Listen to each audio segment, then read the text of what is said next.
Today, I'm going to share with you 7 common retirement myths, and I want to debunk them. Some of these things may keep you up at night, and I have a feeling you may think that one of these is an issue that you have and that may cause you some anxiety. But before we get there, I want you to subscribe to our channel. I have over 30 years experience in guiding my clients, and I want to help to guide you as well. Also, hit the notification bell so you can be alerted to when we post new videos.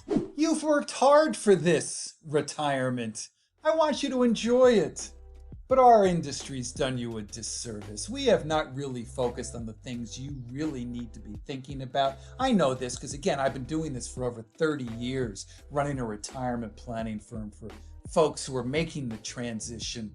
And I know that it's so much more than just accumulating money and buying toys, right? That's so much of what, we see in the advertisements that our industry puts out. It's psychological, it's emotional, it's physical and financial. And I want to talk to you about some of those things right here, right now. The first myth, it's a big one. I talk to my clients or prospects all the time about this. They don't think they have enough money. Or more importantly, they phrase it as they're not sure. And they may not feel they have as much money as their neighbor will, if you will. And therefore, they're behind the 8 ball. I want to share with you an interesting set of focus groups, if you will, that was done by a company a number of years ago. In the first focus group, they had all the people in that room had $500,000 in investable assets.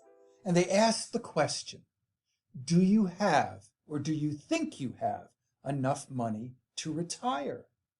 And the answer came back pretty unanimously, no, we don't think we do. And the follow-up question was, well, how much do you think you need?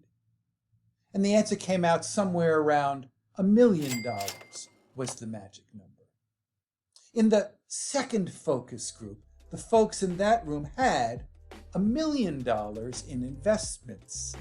And they asked the same 2 questions. Do you think you have enough money to retire? And again, the answer came back pretty much no.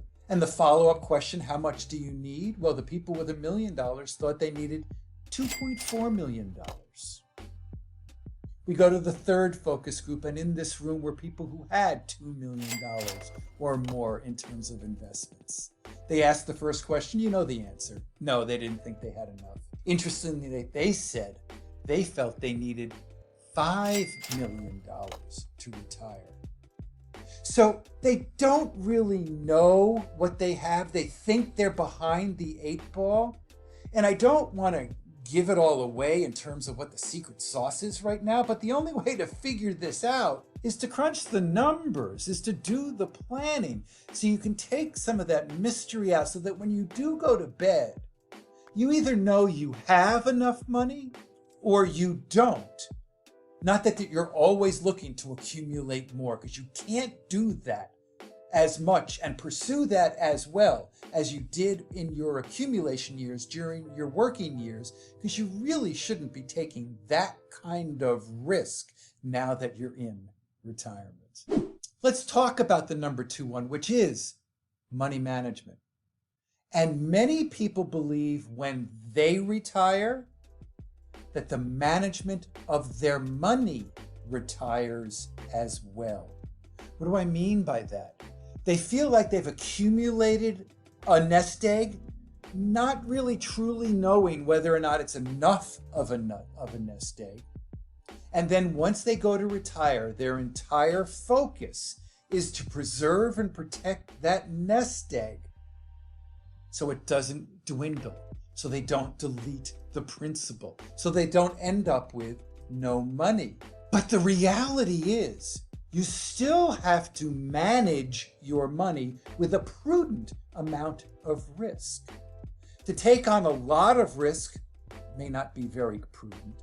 To just put it all under the mattress, here's the reality with that. If we have inflation, and we do, when you need to take some income from that money, you're necessarily going to deplete the assets immediately if it's not invested and you're not attempting at least to grow it over time to at least overcome the impact of inflation so you can get inflation adjusted income later on.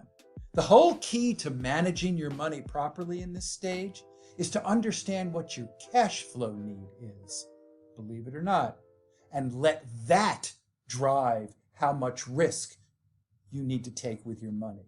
If you need to take on a lot of income from the portfolio, you may have to take on more risk. If you don't need much income from the portfolio, you may only need a small amount of risk.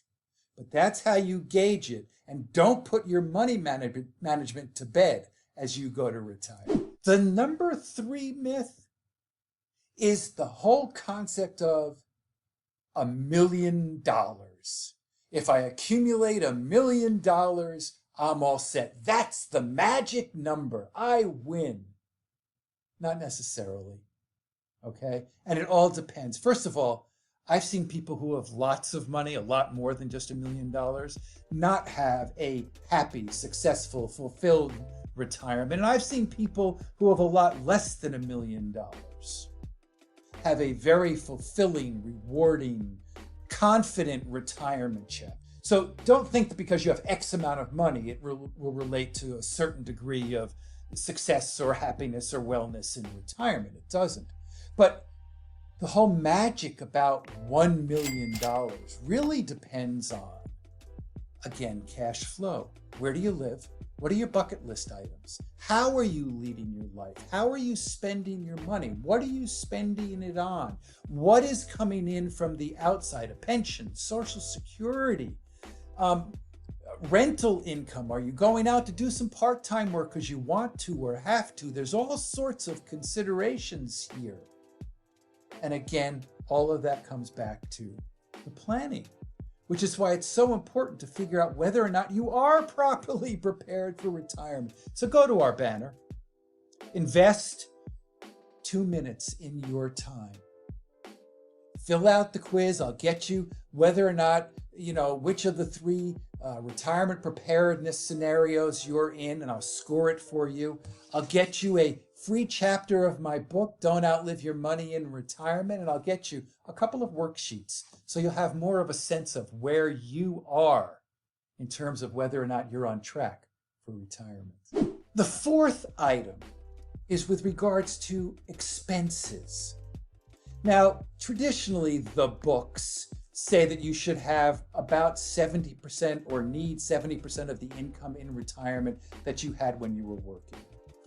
I'm not a big believer in that. What I've seen in my over 3 decades in this business is that once you do go to retire, oftentimes you're looking to spend money, go travel, buy things you weren't going to do, second house, another car, a boat, join the golf club, go do and be. And it may be in those first 3, 5, 10 years where you're really feeling as healthy as you're going to, right? That you're going to spend more money. So you need to account for that when you think about your planning. And when you do plan for what your expenses are, don't plan for perfect. I see this all too often. They have a script. They know how it's going to be coordinated. They've choreographed this dance perfectly. Doesn't always happen that way. Life gets in the way, right? So add an extra 10 to 15% on what you think you'll be spending in the first year or 2. And then after that, take a look at and reevaluate what your needs truly are. And another aspect of expenses, and we talk about this with our clients all the time, it's when you're the most vulnerable financially, your first couple of years of retirement, okay? If the markets go down during those first couple of years and you're relying on some percentage of your income from those investments that you have, it's a double whammy. It's a really bad place to be, both psychologically and financially. So in our planning with our clients, for the first 2 years, we always put in 2 down years, the what if scenario. You need to be doing the same thing with your planning. Don't plan for perfect. Number 5, I'm going to talk here about preparing for retirement during the journey, not into retirement, okay? So a little bit of a distinction here. This has to deal with your 401k savings. First and foremost, I hear it over and over, and I think it's really true. Invest at least, if you have a match on the program from your employer, invest at least as much as they will match your savings. Really important. And then you can max out your money. And if you've maxed it out and still have additional monies to save, you should. Some studies out there in our industry indicate people should be saving somewhere in the vicinity of at least 15% of our income towards a retirement nest egg. Most people can't do that. But that's the amount of effort and discipline that we need to put into this from when we first start, right? But if it took us longer to get started, we have to put more money away, and it may be beyond just the 401k plan. By the way, we have another video with regards to the 401ks, the average 401k balance at age 65. Only 1.6% of those who have 401ks have $1 million.